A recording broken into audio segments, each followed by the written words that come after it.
गांव की बहन में। फूलमती काकी, अंजलि दीदी के लिए शहर से फोन आया है, जल्दी से भेजो दुकान पे, नहीं तो फोन कट जाएगा। हाँ हाँ बेटा, अभी भेजती हूँ। अंजलि बेटा, तेरे लिए शहर से फोन है, सब काम छोड़ के जल्दी जाके सुन ले, नहीं तो फोन कट जाएगा। हाँ माँ, अभी जाती हूँ, जरूर मीनाक्षी दीदी का फोन आया होगा। हाय अंजलि। नमस्ते दीदी, मेरा मतलब हाय, कैसी हो आप?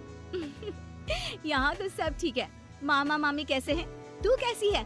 मेरे तो एग्जाम्स होने वाले हैं, हर रोज कॉलेज जाना पड़ता है, lectures, extra classes, private coaching. ओ मैं तो इतना थक जाती हूँ, क्या बताऊँ।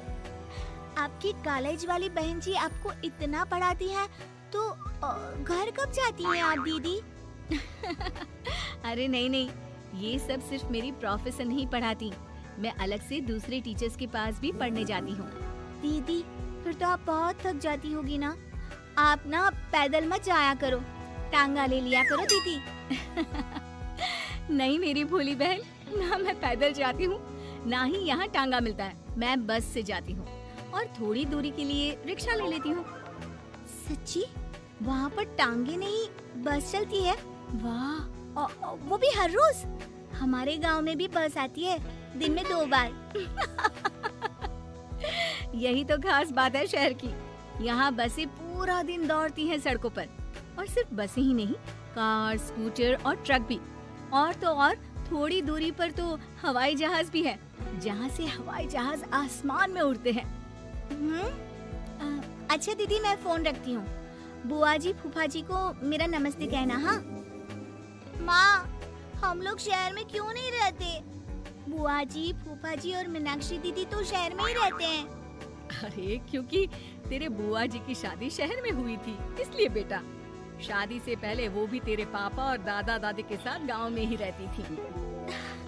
तो फिर बा, मुझे शहर भेज दो ना, मैं भी शहर देखना चाहती हूँ।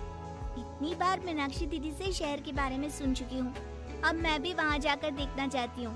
बस आप गर्मियों की छुट्टियों में कुछ दिन रह आना शहर, अपनी बुआ के घर। अब तो खुश ना?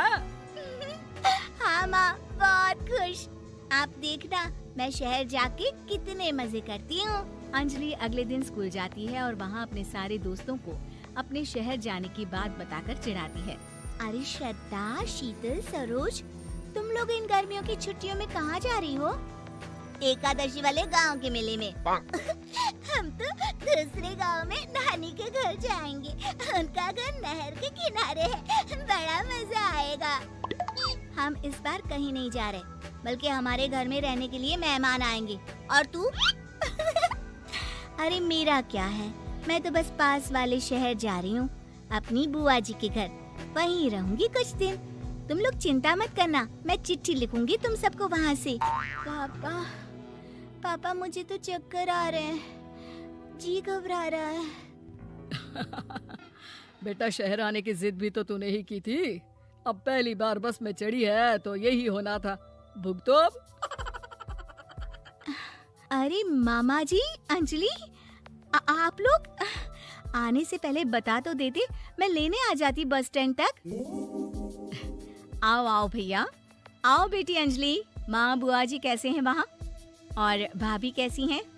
सब ठीक है, बस अंजलि जिद कर रही थी कुछ दिन आप लोगों के साथ रहने की, सो छोड़ने आ गया। दीदी आप मुझे शहर घुमाने ले जाओ ना, मुझे भी शहर देखना है। हाँ हाँ चल, तैयार हो जा जल्दी से।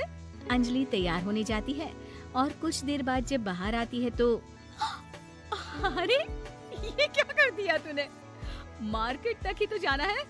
इतनी डार्क रेड लिपस्टिक, इतने बड़े बड़े झुमके और चूड़ियाँ और चेहरे पर इतना सारा पाउडर। मेरी बहन ऐसे नहीं चलेगा, जा और ये सब हटा के आ। अरे कैसे, क्यों? मैंने शहर आने के लिए इतनी मेहनत से ये सब इकट्ठा किया था, और वैसे भी मैंने देखा है मोहल्ले की राधा काकी के टीवी पर एक फिल्म चल रही थी, उसमें हीरोइने ना ऐसे ही तैयार होकर जाती है घूमने। सब पता है मुझे, मैं तो ऐसे ही जाऊंगी दीदी। अंजलि शहर की चकाचौंध को देखकर बहुत हैरान और खुश होती है। ऊंची ऊंची इमारतें, सड़क पर दौड़ती गाड़ियाँ, बड़ी बड़ी दुकानें, उसकी एक्साइटमेंट का ठिकाना नहीं था। दीदी, ये छोटा सा कमरा सड़क के किनारे क्यों रखा है? इसमें कौन रहता होगा? ये कमरा नहीं, पीसीओ है, पीसीओ। यहाँ पर लोग फोन करने आते हैं सिक्का डालकर। ओह, हमारे गांव में तो दुकान पे ही जाते हैं बात करने। अच्छा चल, तुझे रेस्टोरेंट में खाना खिलाने ले चलती हूँ। Excuse me, 2 plate noodles please and 2 Cola. Meenakshi को ऑर्डर प्लेस करते हुए अंजलि बहुत ध्यान से देखती है और थोड़ी ही देर में ऑर्डर लेकर वेटर आ जाता है और खाना टेबल पर रख देता है। अरे, ये लंबी लंबी सेवइयाँ खाते कैसे हैं दीदी?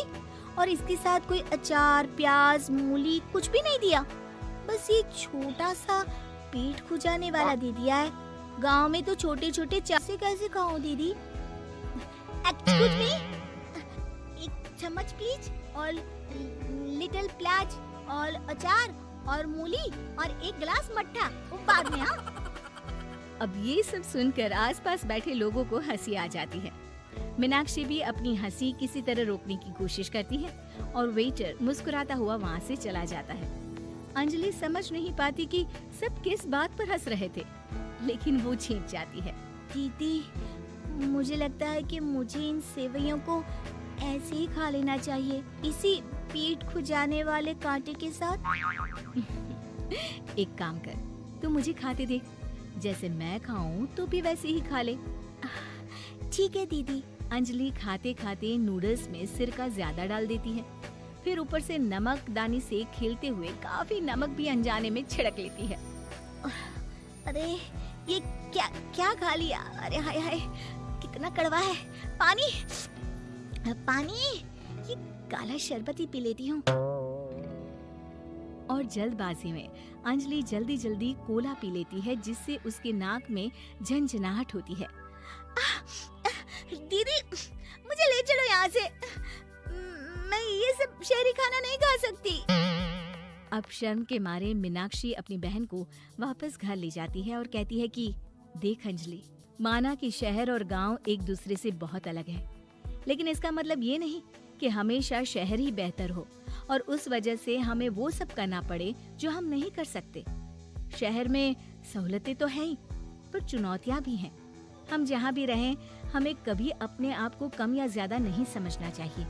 और किसी भी नई जगह में ढलने में समय लगता है, उसके लिए तुम्हें दूसरों की नकल करने की कोई जरूरत नहीं है। बेटा, घूम लिया शहर या अभी और घूमना है? नहीं पापा, मैं अपनी गलती समझ गई हूँ। आप गांव ही ले चलिए मुझे।